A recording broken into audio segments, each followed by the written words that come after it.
Louvado seja nosso Senhor Jesus Cristo, para sempre seja louvado. Meu irmão, minha irmã, com muita alegria nos reunimos em mais uma quarta-feira para realizarmos a nossa formação. Vamos iniciar com a nossa oração pedindo que o Espírito Santo nos ilumine, nos guarde, que a Virgem Maria nos proteja e nos ajude sempre mais a fazermos a vontade de Deus, a conhecermos mais aquilo que Deus espera de nós. Em nome do Pai, do Filho e do Espírito Santo. Amém. A vossa proteção recorremos, Santa Mãe de Deus, não desprezeis as nossas súplicas em nossas necessidades, mas livrai-nos sempre de todos os perigos. Ó Virgem gloriosa e bendita, Nossa Senhora Aparecida, rogai por nós. Em nome do Pai, do Filho e do Espírito Santo. Amém. Pois bem, meus irmãos, minhas irmãs, nós estamos vivendo o mês de outubro, que é um mês muito importante para a nossa paróquia, não é verdade? Porque celebramos o nosso padroeiro, São Judas, mas também um mês muito importante para toda a Igreja do Brasil, porque celebramos a nossa padroeira e rainha, Nossa Senhora Aparecida. Por isso, o nosso encontro de hoje será justamente sobre ela, sobre essa grande aparição, que não podemos talvez chamar de aparição, mas essa grande revelação de Nossa Senhora, que quis estar próxima do povo brasileiro, quis estar próximo de cada um de nós. Acredito que a maioria conheça a história, mas acho que seria interessante começarmos por ela, contarmos um pouco de como aconteceu esse grande momento da história brasileira, que foi o surgimento, o aparecimento de Nossa Senhora. Tudo começou, então, quando alguns pescadores chamados João Alves, Felipe Pedroso e Domingos Garcia foram encarregados de conseguir peixes para um banquete que aconteceria na vila de Santo Antônio de Guaratinguetá, hoje aquela região ali onde fica Aparecida do Norte. Porque lá eles iriam oferecer a Dom Pedro de Almeida e Portugal, o conde de Assumar, um banquete, porque ele também, que era o governador da província de São Paulo e Minas Gerais, iria passar por aquela região. Então a Câmara local decidiu oferecer esse banquete e pediu a esses pescadores que pudessem então providenciar o peixe para esse banquete. Isso aconteceu ali no período de 17 a 30 de outubro de 1717, que foi justamente quando o conde de Assumar passaria pela região. Só que havia uma questão: no mês de outubro não era um bom mês para pesca naquela região. O rio Paraíba, nesse momento, não era o melhor momento para que você conseguisse peixes. Os pescadores, sabendo dessa realidade, mas que não queriam contradizer o pedido que foi feito a eles pelas autoridades, começaram então a rezar, pedindo a Nossa Senhora a proteção e a bênção para que eles pudessem conseguir então os peixes necessários para esse banquete que seria realizado. Num primeiro momento, nada conseguiram. Nós sabemos que eles lançaram as redes várias vezes e não conseguiam reunir nenhum peixe. Foi após várias tentativas que os 3 pescadores tiraram das águas escuras do rio Paraíba, acredito que quem passou por lá já deve ter reparado nisso, retiraram o corpo de uma imagem de Nossa Senhora. Porém, a imagem estava sem cabeça, e a imagem tinha sido enegrecida, justamente pelo tempo que permaneceu na água. Pois bem, eles recolheram aquela imagem, guardaram no barco e seguiram mais à frente. Andaram um tanto à frente e jogaram as redes novamente. Dessa vez, para surpresa deles, eles recolheram a cabeça, e que se encaixou perfeitamente na imagem. E quem já conheceu, já fez o passeio de barco que tem lá em Aparecida, justamente no local onde foi feita então o encontro da imagem, vai perceber que é uma distância considerável entre onde acharam o corpo e onde acharam a cabeça. E o rio Paraíba, naquela região ali, ele é bem largo, então a probabilidade disso acontecer já seria algo muito improvável, sim. E mesmo assim, então, eles recolhem a cabeça e veem que encaixa perfeitamente. E conseguiram, como eu falava, vamos jogar novamente as redes. E dessa vez, qual foi a surpresa? Que foram tantos peixes que surgiram, que eles quase não conseguiam carregar. O barco quase virou de tantos peixes. Esse é chamado, então, o primeiro milagre de Nossa Senhora Aparecida. Foi o milagre dos peixes no rio Paraíba. Antes deles levarem esses peixes para o banquete, já imagino que exultantes com o milagre que havia acontecido, eles entregaram então o corpo e a cabeça da imagem, dessa estátua que eles encontraram, a Silvana da Rocha Alves, que era esposa de Domingos. E ela reuniu as duas partes com cera e colocou no pequeno altar na casa da família, já agradecendo a Nossa Senhora o milagre dos peixes. E nascia ali, de uma maneira bem simples, bem pequena, uma devoção. E reunindo todos os sábados os moradores da região para rezar o terço e cantar a ladainha, naquela pequena capela improvisada dentro da casa ainda deles.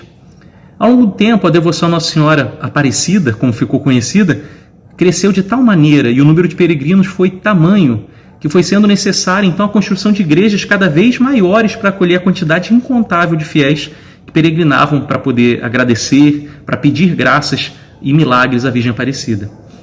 Num primeiro momento, a imagem ficava, como eu falei, na casa de Domingos Garcia. Depois foi construída uma pequena capela, depois uma igreja maior, depois ainda a Basílica Velha que nós conhecemos hoje, e por fim a atual Basílica, que é a segunda maior igreja católica do mundo, sendo menor apenas que a Basílica de São Pedro em Roma. Aproximadamente 12 milhões de pessoas, de peregrinos, visitam o santuário todos os anos. Isso para termos uma noção do tamanho dessa devoção, tanto para o povo brasileiro como para tantas outras pessoas que nos visitam. Durante os mais de 3 séculos, desde o aparecimento da imagem de Virgem Maria nas águas do Rio Paraíba, milhares e milhares de graças alcançadas e de milagres foram alcançados pela intercessão de Nossa Senhora. E essas podem ser encontrados, os relatos, os objetos, frutos desses milagres, na Sala dos Milagres, que está localizada no subsolo da Basílica.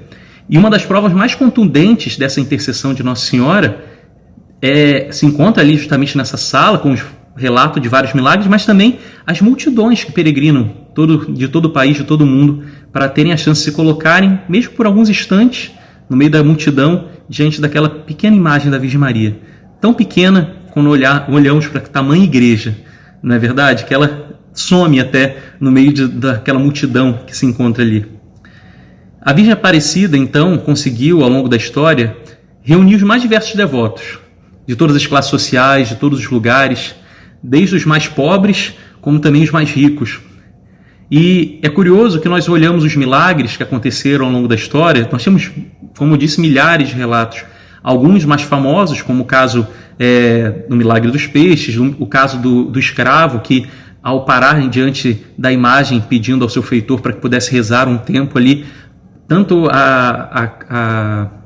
as correntes que o prendiam ao pescoço e nos braços caíram diante da imagem. E assim o feitor, vendo que aquilo era um milagre, decidiu soltar o escravo. Assim como outros milagres, como o caso da menina que voltou a enxergar, mesmo sem enxergar durante muitos anos, e tantos outros milagres. E uma das devotas mais ilustres da Virgem Aparecida, que ajudou muito a divulgar a devoção à Virgem de Aparecida, foi a princesa Isabel. Ela teve um papel importantíssimo, porque sonhando em ser mãe de um menino que herdasse o trono, uma vez que ela era a herdeira direta de Dom Pedro II, que era o imperador do Brasil na época, e ela não havia tido filhos ainda, ela pedia fervorosamente que Nossa Senhora Aparecida pudesse conceder essa graça. Porém, ela não conseguia levar adiante suas gestações. Sofreu vários abortos espontâneos, inclusive um quando o bebê completava 9 meses de gestação, que faleceu após 50 horas de trabalho de parto. Então, imagina a situação dessa mulher que sofreu tanto, desejando ter um filho. Triste, mas porém fervorosa e perseverante, no ano seguinte ela engravidou novamente e conseguiu dar à luz seu primeiro filho, um filho tão sonhado. Era Dom Pedro de Alcântara. E depois disso ela teve ainda mais 2 filhos, Luís Maria e Antônio. E por gratidão, a princesa então resolveu realizar uma peregrinação até o Santuário de Aparecida. E assim ela vai em 1868 e oferta à nossa mãe, a Mãe de Deus, um manto com 21 brilhantes, um manto então riquíssimo para a época, representando as 21 províncias do Império. E mais tarde, já em 1888, em meio às turbulências políticas ali que ocorriam após a abolição da escravidão, a princesa oferece à rainha uma coroa de ouro cravejada de brilhantes, que é uma réplica em miniatura da coroa que a própria princesa receberia quando assumisse o trono brasileiro. E esta é a mesma coroa que até hoje está, então, na cabeça da Virgem de Aparecida, na imagem de Aparecida. E junto da coroa, a princesa deixou um bilhete que dizia o seguinte, isso é algo interessante, por isso eu trouxe para que pudéssemos partilhar hoje.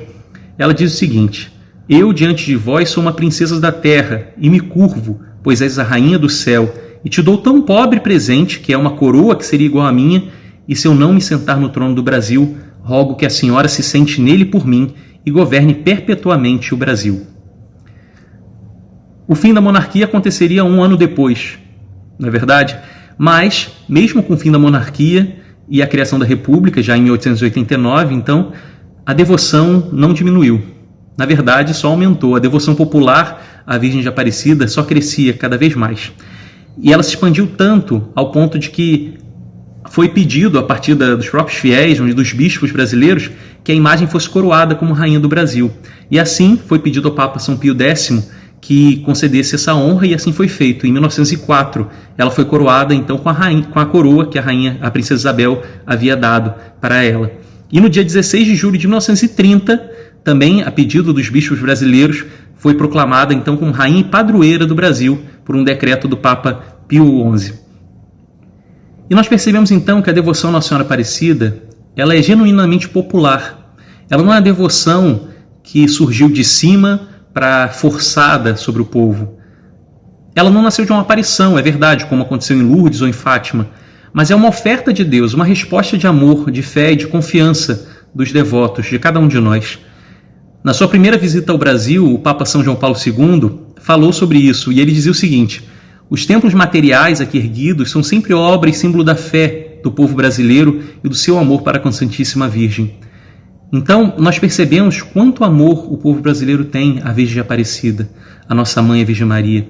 Quanto amor dedicou, tanto na construção do templo, vários templos que tiveram ao longo dos séculos, como nas peregrinações que acontecem. Tudo isso nos evidencia que a devoção à Nossa Senhora Aparecida nos veio de Deus. Não foi algo puramente humano. E os milagres comprovam isso também. Nos lembrando sempre que um milagre é realizado pelo próprio Deus. Não é realizado pelo santo ou até mesmo pela Virgem Maria, porque quem pode realizar o milagre é Deus.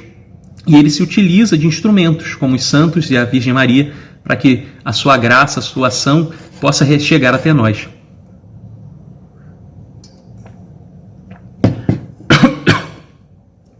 Então, a devoção à Nossa Senhora é um presente de Jesus, de Deus, para cada um de nós. Não é à toa que hoje são milhões os devotos de Nossa Senhora Aparecida. E milhões são as graças derramadas por intercessão dessa mãe amorosa.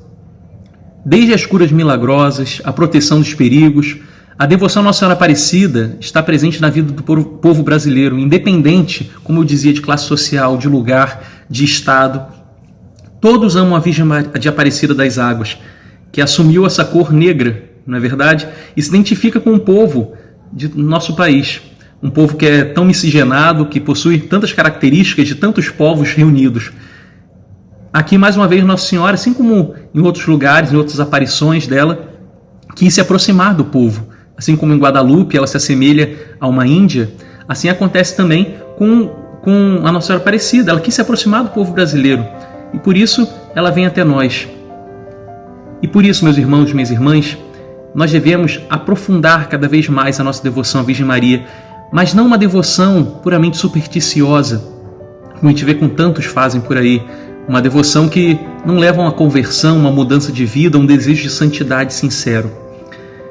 Nós devemos nos consagrar nossa vida a essa mãe amorosíssima e devemos seguir seu exemplo, pois é esse o maior motivo de toda e qualquer aparição, revelação de Nossa Senhora, de qualquer devoção à Virgem Maria, que é apontar para Jesus, seu Filho, e que, levando a cada um de nós que temos essa devoção a uma verdadeira conversão em busca de santidade. É esse o nosso objetivo, é esse o objetivo da Mãe de Deus, é sempre nos levar para mais próximos de seu Filho. Assim como nas bodas de Caná, ela fala: fazei tudo o que ele disser. É esse o papel da Virgem Maria. A devoção à nossa Mãe, a Virgem Maria, é sempre apontar para seu Filho Jesus. Então que Nossa Senhora Aparecida interceda por cada um de nós, nos ajude sempre mais a nos assemelharmos a seu Filho Jesus, que um dia possamos nos unir a ela no céu. Esse é o nosso desejo, esse deve ser o nosso esforço, o nosso pedido constante à nossa Mãe, a Virgem Maria. Louvado seja nosso Senhor Jesus Cristo, para sempre seja louvado. Nossa Senhora Aparecida, rogai por nós. Em nome do Pai, do Filho e do Espírito Santo. Amém.